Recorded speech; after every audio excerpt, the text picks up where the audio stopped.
Okay, let's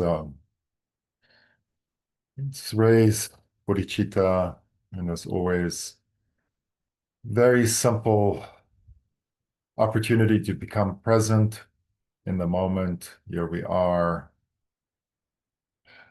And just let go in this moment.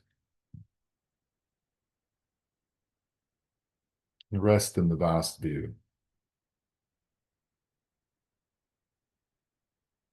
And then from this place of interconnectedness, we raise the motivation for this meeting to be not only of benefit to us in the days to come, but also to for the benefit of all beings everywhere. Thank you. Mm. Thank you.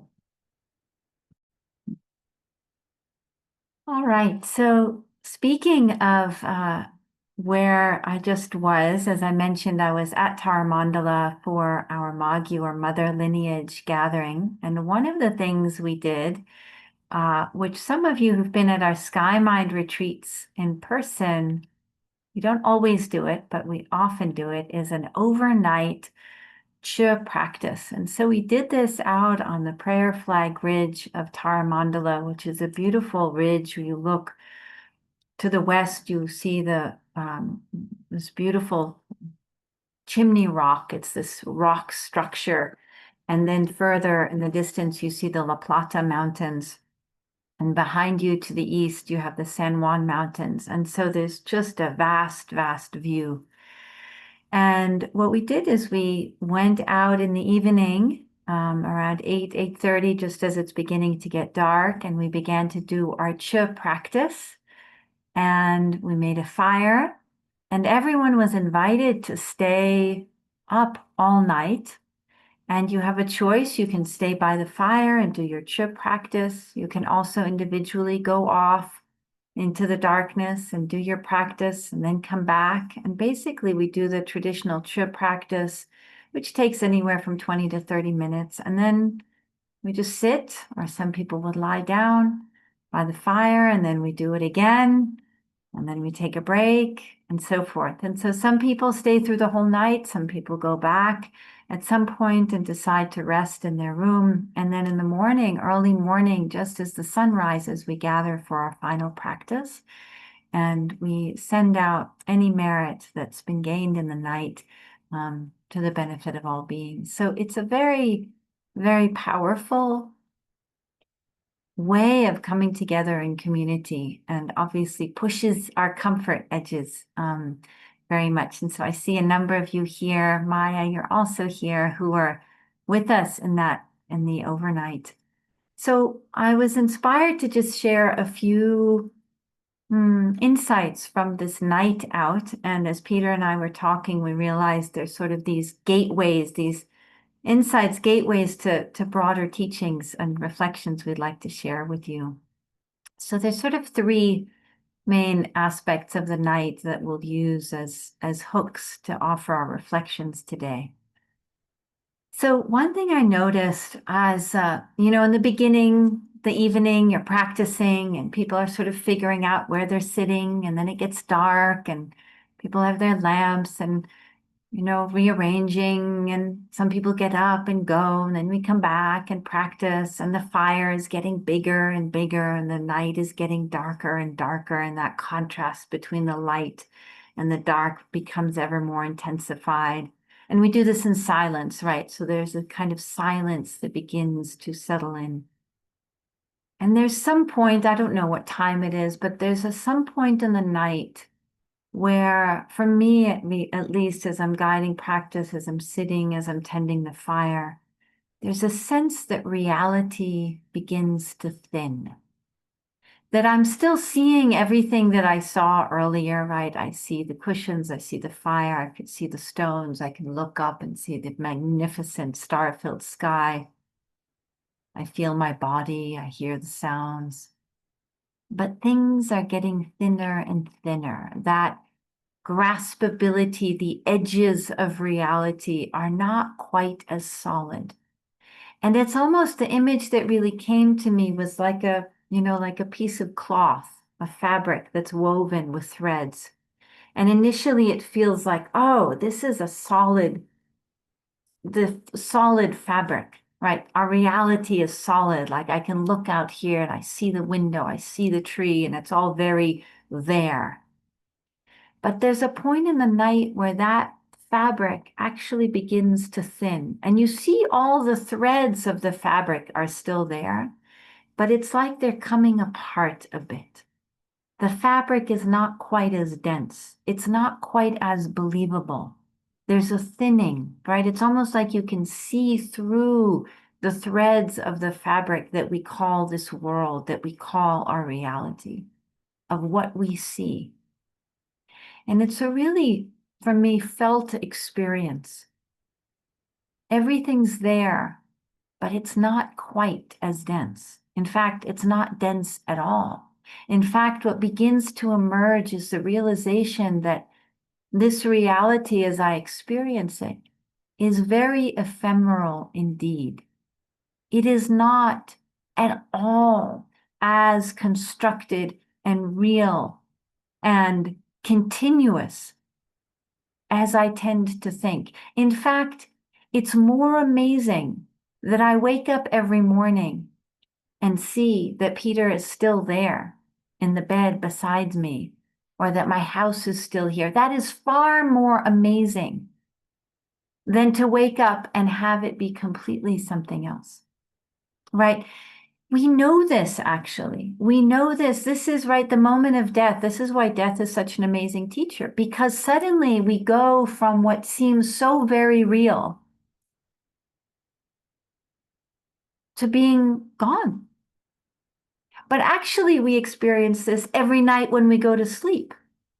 The whole thing dissolves, right? Every single night, whether you dream or not, but the whole thing dissolves.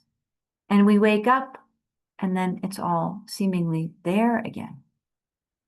But in that space in between, when we have those experiences of the liminality, I'll call it, right? The threshold like nature of things, when we have those experiences, I think a number of aspects, or I'll just name three aspects or things that come up for me. One is gratitude, incredible gratitude, right? In that moment, actually, at night, those normal things that I worry about and think about, I even brought them to mind. There was no hook. There was no hook for my everyday worries, those things that seem so terribly serious. And what replaced that was actually incredible gratitude for this life, for my body, for those other human beings sharing the space with me, for my family, my parents, my children, my loved ones, Peter, the community, the gratitude for the trees, the gratitude for the stars, the gratitude for those sounds of the birds early, early in the morning. So much gratitude. The other thing that came up for me, and I've already pointed to this, was actually that the things that I worry about, that I take so damn seriously most of the time, are not so serious at all. Like I said, there was almost this sense like they have nowhere to hook. There's no hook for them to be like, oh yes, this is worth really worrying about. This is really serious. It's there. It's all there, right? The bills don't go away because I'm sitting through the night doing show. They're still waiting for me. But their hook on me is not as intense. And then finally, I'd say there's a sense within this experience of our capacity to dream this world, to actually dream it. The creative potential of this thing we call life becomes very evident.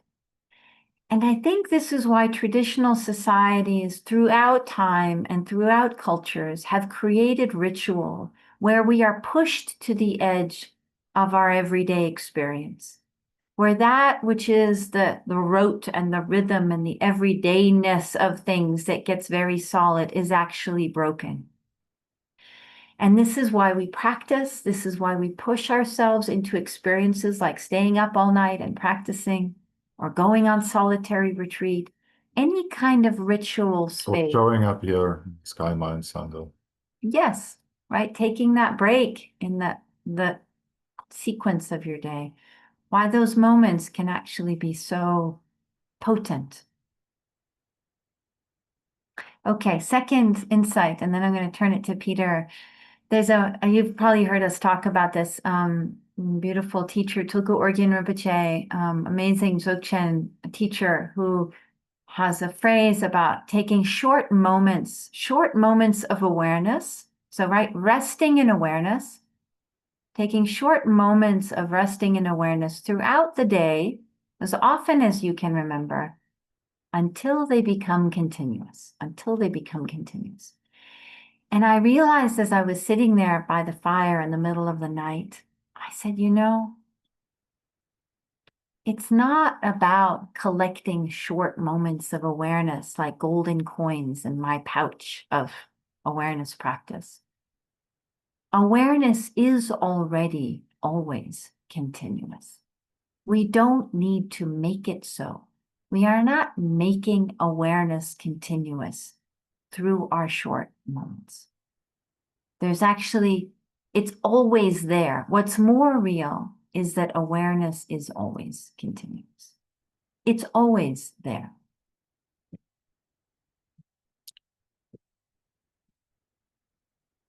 You want me to say more?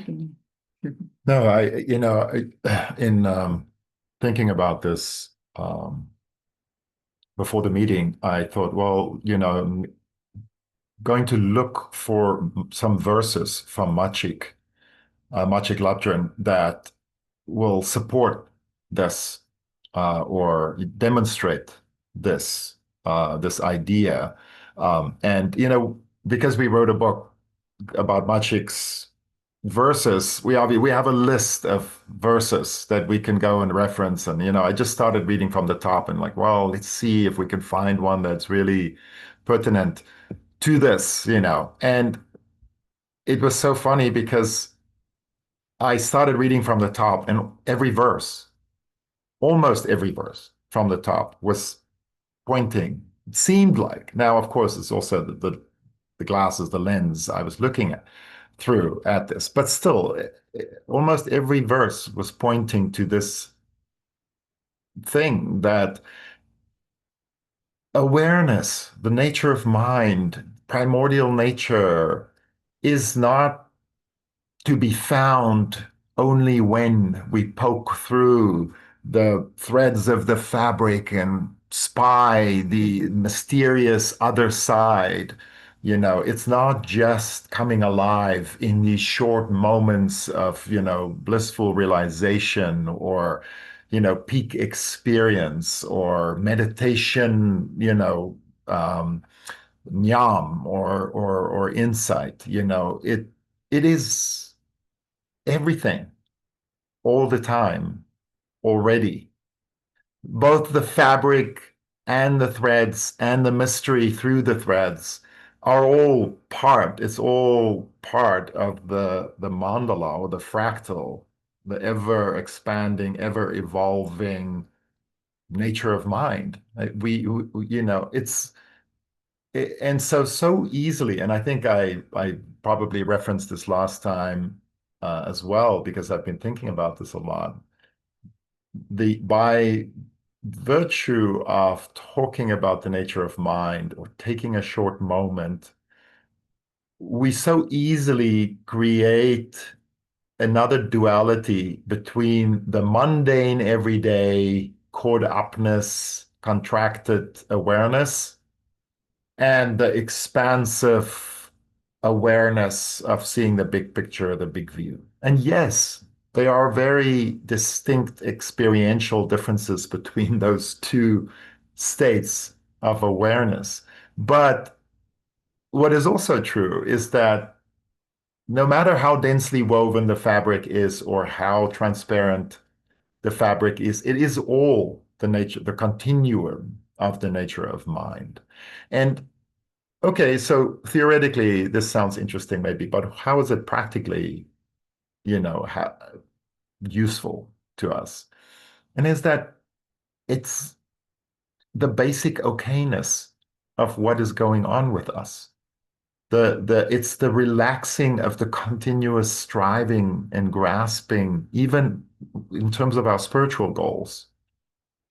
Yes, we sit on the cushion. Yes, we condition ourselves to have more of that view and to be able to have continuous awareness of those moments. And yes, we show up for these gatherings to be reminded.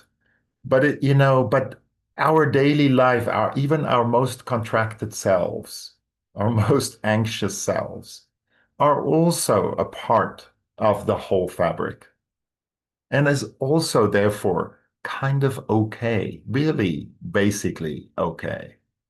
And we know this when we have those moments of expansive awareness, because in that moment of expansive awareness, with that view, we realize that everything is actually okay and everything has been okay all along, right? So it's not to try and transform every moment into some kind of magical thing.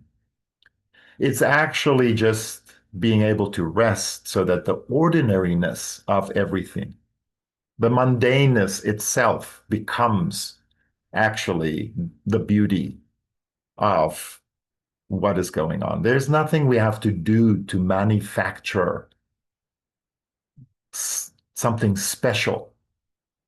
It's already woven into the fabric. The fabric itself is already that. It's almost like building a puzzle, right? Not everybody is probably building into puzzles, but if you build these big puzzles, 1,000-piece puzzle and so forth, there are the intricate parts where there are lines that match up, and that's kind of fun to build because it's just easy enough and just challenging enough, and you're making progress and you're constructing, you know the legs of the chair on the sidewalk of some French, romantic scene, But then there's always the sky or the water or some even flat blue plane that you have to go find, you know, 200 pieces of puzzle that look basically the same. And you have to go, figure out barely noticeable gradations of blues. It takes you hours to figure out the sky. But you do that because it's part of the puzzle. And when you're done, the whole thing is complete. And it's complete with its fun, intricate pieces, and it is complete with its more boring, flat blue planes. But in the end, the whole puzzle is complete. And we so often in our lives find that we are attracted to wanting it all to be exalted, wanting it all to be, so transcendent. And that's okay. But it's actually everything that is special. And so I'm not just saying, well, go out there and try and make your life as boring and mundane as possible. And that's really the truth of the matter. There is something to that, right? But really, actually, what it is, once you start seeing the continuity of the built-in self-arising sheer magic of reality, including our contraction and our pain and suffering, then in that relaxed place, then you can become interested in creating gatherings of magic, rituals of celebration, rituals of gratitude, not because that will lead you to some kind of exalted, continuous, enlightened state down into the future, but because in itself, as an end in itself, it's a celebration of the magic that is inherent in the entire situation. And so again, you don't make this like a thing that, oh, I always have to look out for the magic, I always have to create ritual, right? But you start looking at it and say, aha, here's a moment that can be enhanced by just enhanced how? Just by bringing pure relaxed awareness to it and celebrating it in the moment. Simple things, cooking with your partner, uh, having your child arrive home. I don't know, getting up in the morning, brushing your teeth, looking at your aging face in the mirror, whatever it is. Uh, and so it's just like, and that's kind of also part of these moments that Tulku Urgyen is saying. Tulku Urgyen is saying, take short moments until they become continuous. But as Charlotte said, it's relative advice, meaning it is already continuous, right? So you could also say, take short moments until you realize that awareness is continuous. You could say that too. And then what? Then, as always, relax, as Machik always says. Or relax and enjoy. Peter has some great lines in the book that one of them is relax and enjoy. So okay, so then one more sort of insight that came to me at night, and those of you who were there, I shared this in our gathering the next day. So, as the night wears on, people obviously get tired and lie down, and some people went back to their rooms, but a lot of people really stayed so deep into the night. And this is now we're talking 2, 3 a.m. And so my commitment is to stay sitting and stay present the whole time and with the fire. And then I don't know, I didn't count it. It would more of a feeling sense every 30 to maybe 40 minutes. I would say, okay, let's practice. Let's do the chub practice. And I expected, people lying down that, maybe 1 or 2 people would sit up. And you cannot believe how many people I would say that deep, deep, this is now deep in the night.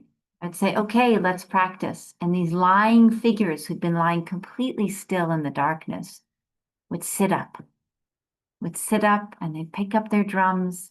And of course, the only light is the fire. So what you see then around the fire reflected, right? It's all these bodies sitting up, taking their drum, taking their bell, and practicing.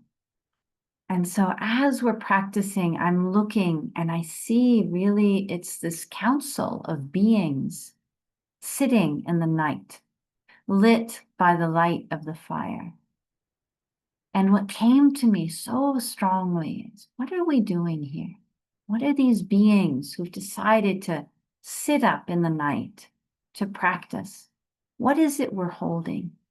And it came so strongly in me and through me in my heart of, we are holding the space of basic human goodness.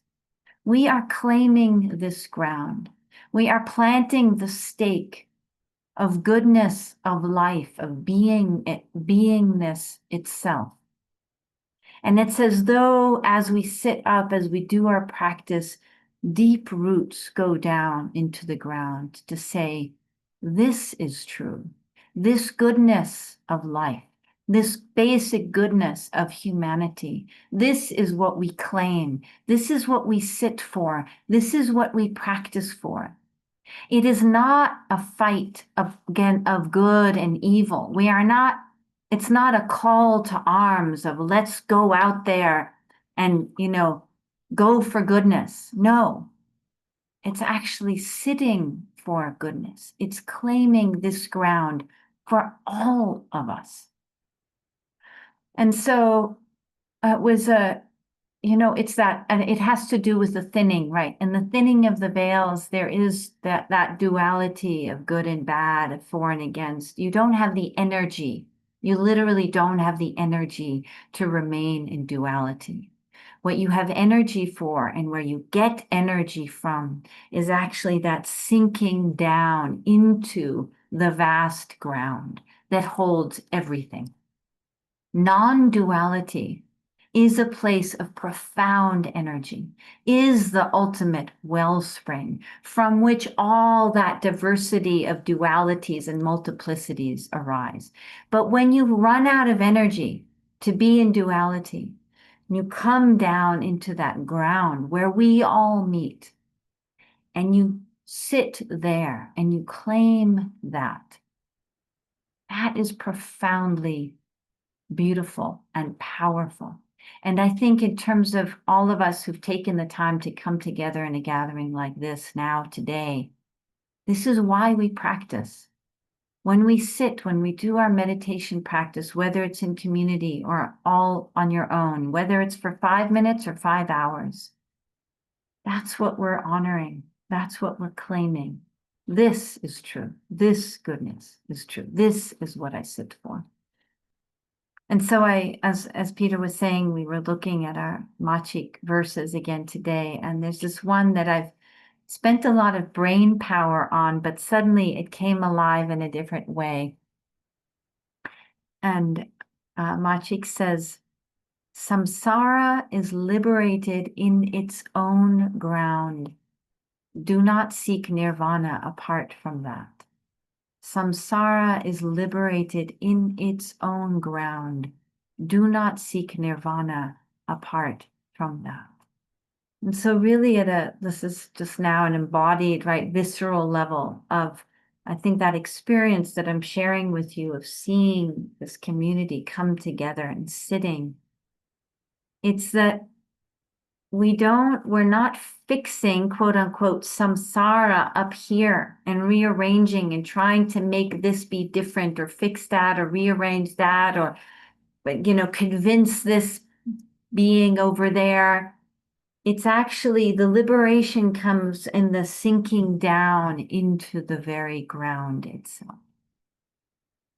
And when we experience that in practice, in ritual, being in the ground itself, then whatever's happening up here, you might say at the surface, is the play. And sometimes it's great, and sometimes it's not so great. Sometimes it's pretty, and sometimes it's not so pretty. But the liberation happens in the sinking down into the ground itself.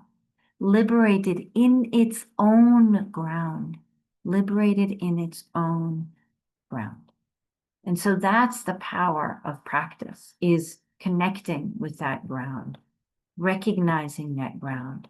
Put your energy in that ground, because that's the ground from which everything else arises and is moved.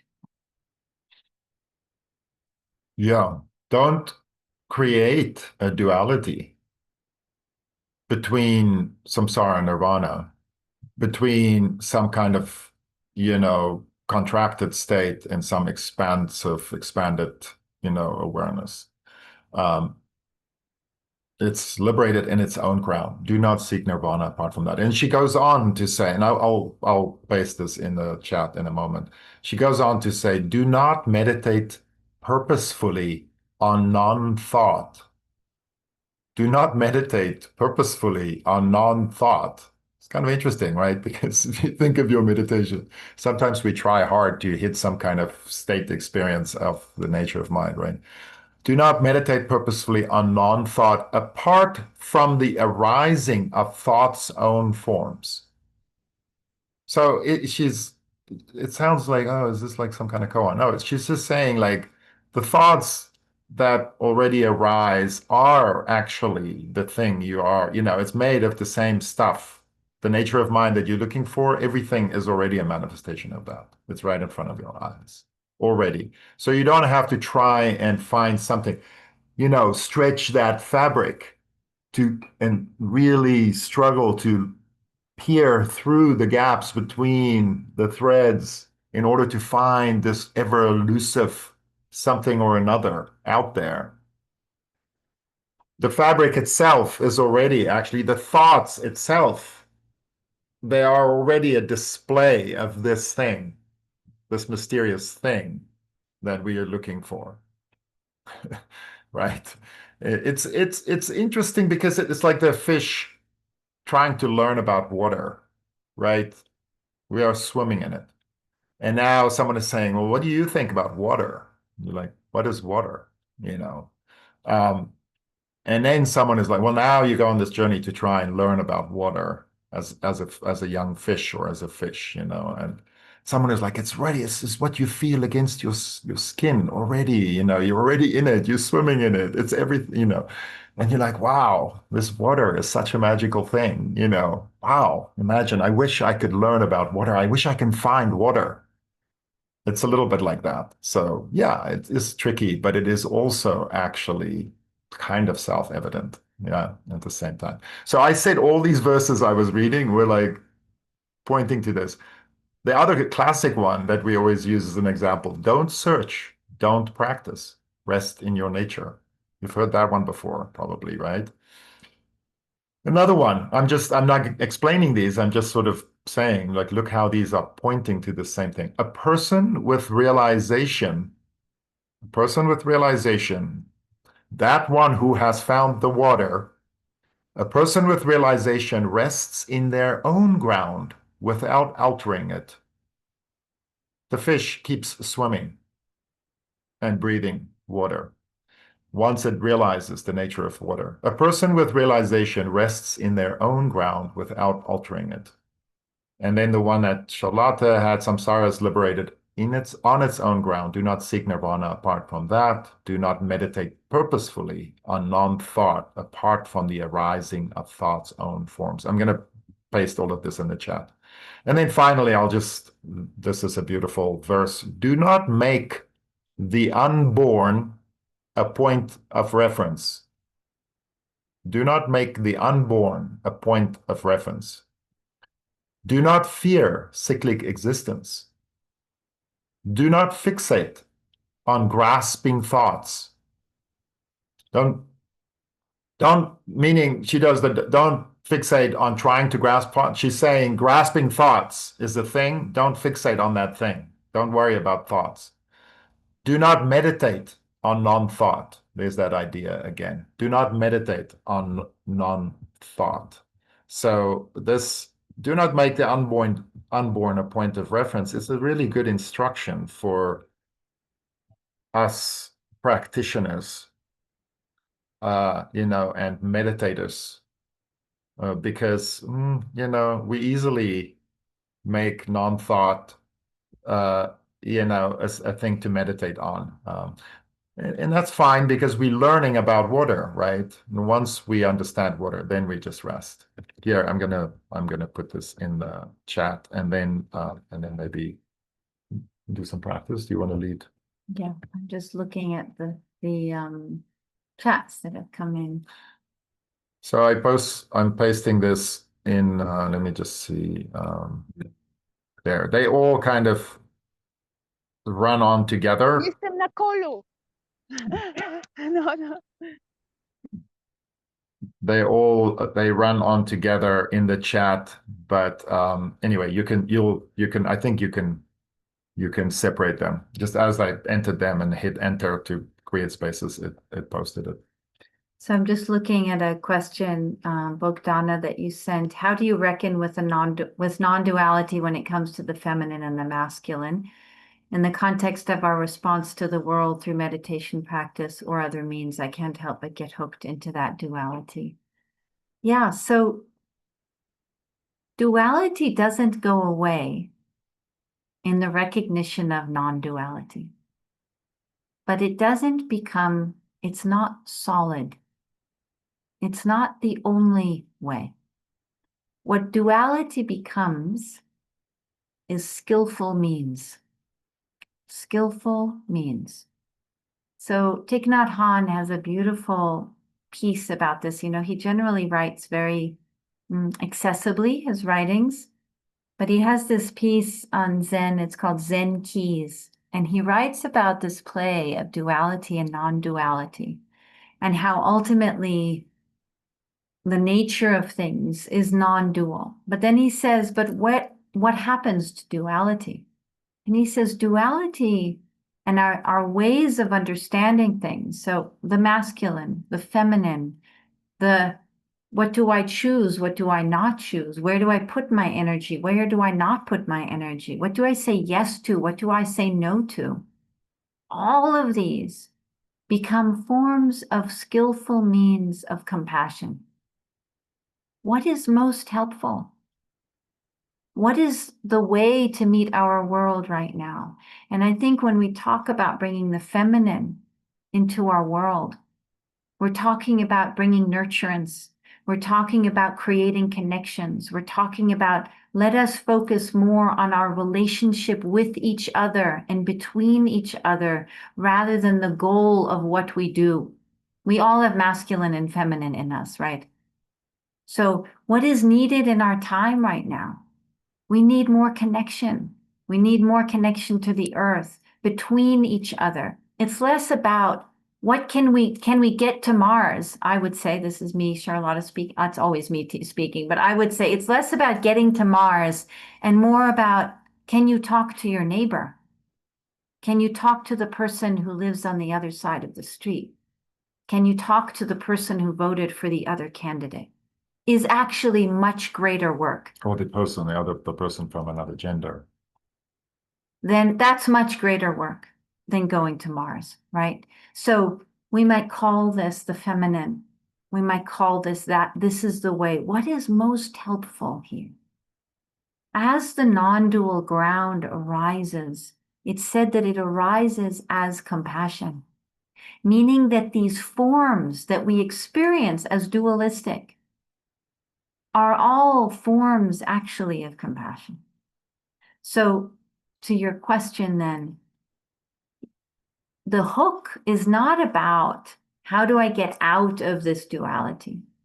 Notice what is the ground that holds both and what is helpful. What is the compassionate means, the skillful means that's helpful in looking at this duality within yourself and in the world, but not to concretize it, because then we're back up here fighting samsara and nirvana, right? Against each other, for one against the other. So I hope that makes some sense. Yeah. Cynthia. I was trying to write with the in lieu of everything that you've been speaking to, and in these teachings, can you say something about physical pain? I find that that's something that really causes just like it so quickly hooks you in and kind of causes a whiplash of duality because you want to fix it and get rid of it. And I always struggle with that, whether it's in myself or watching someone else with physical pain. I just find that a really difficult area. Can you say something does that make sense in terms of what we're talking about? Okay. Absolutely. And I guess I want to start by saying, as someone who does not experience chronic pain, that I am speaking from where I sit and the privilege of and the blessing of not experiencing chronic pain. So what I share comes within that context and with the humility of that and respect for those who are in those experiences. But when we do, so of course, we've all experienced physical pain. And I think what you're speaking to, Cynthia, right, is it is so intense, right? It is not a dream at all. And any version of this is a dream, consider it a dream, is not particularly helpful because it is so real. It is so present. In terms of practice, what I would say, and from the ground, the context of these teachings is, let that which breaks you open break you open beyond yourself. The pain that you experience is also pain that is experienced, meaning it is not just your pain. It is your portal. It is your way into the pain that countless other beings have experienced, will experience. The teachings on bodhicitta are all about taking our experiences of suffering. And here we can have physical pain, we can have incredible mental pain, we can have anxiety, we can have fear, our little pains and our big pains, all of our forms of suffering. What the teachings on bodhicitta point to is saying, don't have them be just about you. You are experiencing them, right? Cynthia, Charlotta, Peter is experiencing them. It's not random at all. It's very personal. The experience is personal. But let that very personal experience crack open into the awareness of suffering as a current, as a thread of human experience. And that opens the experience beyond just the individual. So I think this is no solution, but I think it's maybe the edge, or that is the point where our practice comes in. That's the point where our practice comes. Yeah, I agree. And I would add just a little piece, and this is not unique. I'm sure whomever is dealing with pain has figured this piece out. But there are different ways of dealing with pain, and a lot of times we just want to get out and run away, or we take painkillers and that kind of thing to just get a reprieve. But there is also the tradition of magic to turn into, right? If this is true, so it's easy to talk about the continuity of nature of mind and the fabric and so forth as some kind of, a romantic vision of basic goodness or, basic okayness. But when that fabric is woven of threads of pain, it's very difficult. And it's also very captivating. It brings things to a point very, very quickly, as you kind of said, Cynthia, in your question. And so in a way, there is that it's taking that point and making that the point of awareness. And really, and I'm not saying do this all the time. I'm saying this is one way of working with pain is turning in and going to that point as an experience of intensity and manifestation of awareness. And that's not the flat blue plane of the puzzle. That's the one most colorful, most densest, kind of and just very unpleasant on the face of it and in the experience of it. But to make that point the point of focus and awareness and the moving into rather than trying to get away. And I know this is really, really difficult. It's difficult with psychological pain and neuroses and anxiety and all of these things and depression. Who wants to go into their depression? We're all trying to get away from it. But I think there is commonality here, with the exception that pain is really compelling in that way. And there's no other romantic way of getting around it. And so then, at times one turns into it. And you are with the pain and you see what is to be discovered there within the fabric of life.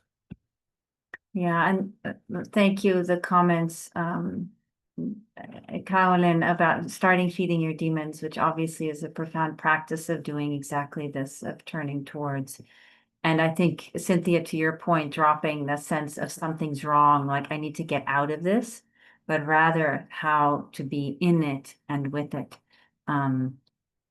Thanks, Linda, for recommendation, Mingyur Rinpoche's meditations. Yeah, which is a reminder, and I know I'm using this as a reminder, the feeding your demons, that I intended to invite people who have not experienced the feeding your demons. Maybe many of you have experienced feeding your demons process, but we have a new feeding your demons course starting the level 1 or couple of 1 course of Feeding Your Demons starting September 6th. I'll just put it in the chat with a link. And and that's also with Charlotte and me. It's Lama Sultram teaching the core components. Videos. It's an online course. Lama Sultram teaches the core teachings of Feeding Your Demons herself, and through pre-recorded videos. And then Charlotte and I host the live components of the course. So we have webcasts every other week, and we have Q&As, and we have discussion forum, in online. And so there is an early bird discount if you sign up before August 6th, and the course itself starts September 6th. And was this the link? Okay, and there's a link in the chat. So it would be wonderful to see some of you in that course too, because it really dovetails beautifully with this work, obviously, as you know, and this idea of turning towards rather than turning away. And all of these concepts and these practices really come together in a beautiful way. I'm just going to put one other note in the chat about this Heart of Buddhism Vajrayana section that I'll be taking the lead on. That also starts in September for those of you interested. We're trying to be better at telling you about other things that's going on. So that's what this is. It's not like we're like, okay, it's a little marketing moment, but it's, we hope it's also helpful for you to be informed about these different things and how they relate. Okay, so. You want to guide some practice? No, you were going to go. Oh, I'm going to guide practice. Okay, we have a few more minutes together. So I'll invite you, if you want to close your eyes for a moment or just shake out your body, definitely look away from the computer, letting the words just drop away.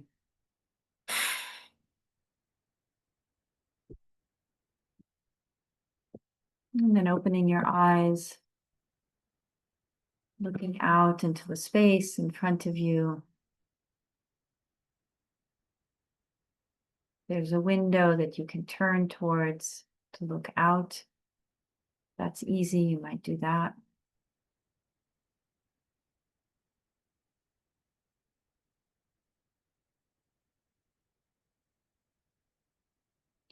And to stabilize our attention, we bring it to the sphere of light above the crown of our heads.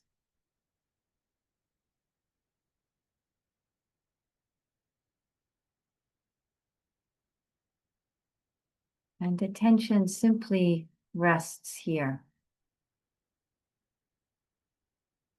the sphere of light.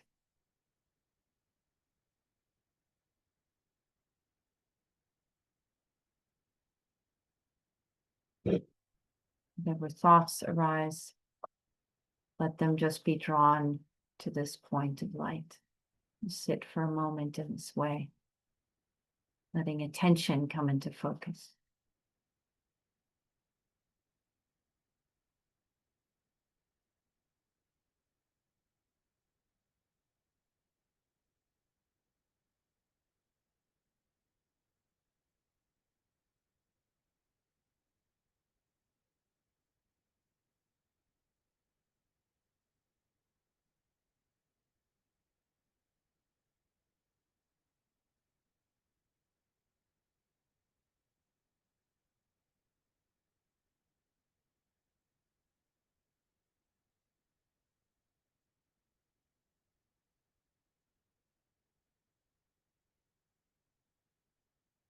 Now the sphere descends into the crown of your head, into the central channel of your body, and down to your heart center.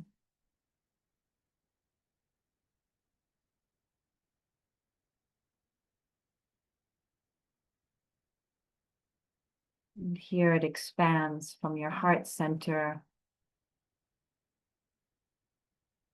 Radiant light through your body, through everything.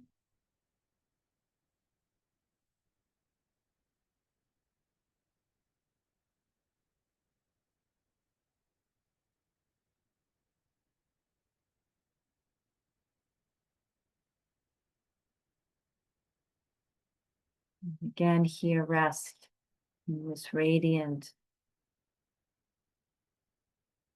luminosity.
And then this radiance, this luminosity opens into spacious, wakeful awareness.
Reconnect for a moment with the radiant luminosity.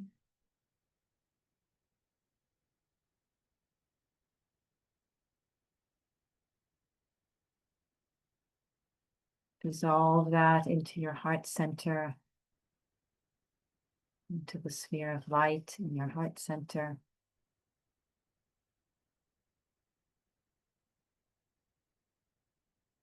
Dissolve your body into the sphere of light in your heart center.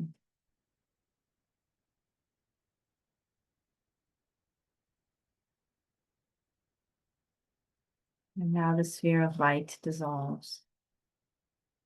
And simply rest in the space that remains.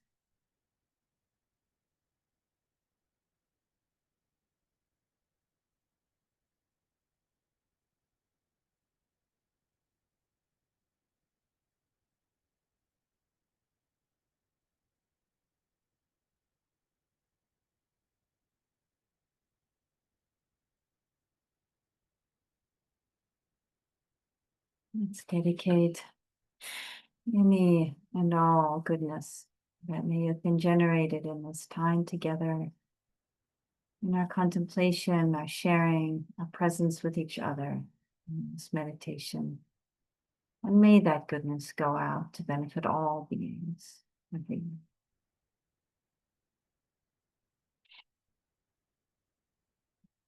Thank you so much.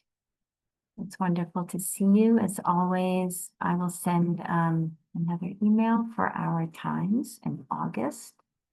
And I'm just putting in the chat if you would like to offer Donna this information. Be well. Have a joyful summer days. Much love. Bye-bye.